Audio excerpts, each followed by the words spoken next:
আমি কিছুই চাই না, বিচার আপনারা করতে পারবেন না। আপনাদের এই ধরনের কোনো রেকর্ড নাই, আপনারা পারবেন না। আমার মেয়েও ফিরে আসবে না। আপনারা বিচার করতে পারবেন? পারবেন না। আপনারা কোনো এক্সাম্পল দাঁড়া করাতে পারবেন? পারবেন না।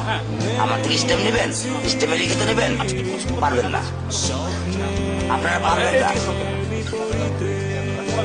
আপনারা পারবেন না।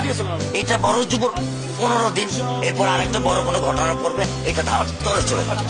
শেষ শেষ। এটা আমি আমি দেখতেছি, আমার বয়স 55, আমার বয়স 55, আমি দেখতেছি। কারণ এক্সাম্পল আছে, দিতে পারবে? হ্যাঁ, আপনার কাছে প্রমাণ না আছে? আছে? আপনি কি বুঝবেন আমার দুঃখ? আপনি আমার দুঃখ কি বুঝবেন? কিসের ডায়লগ মারেন আপনি আমার কাছে? ডায়লগ মারেন আপনি আমার দুঃখ বুঝেন?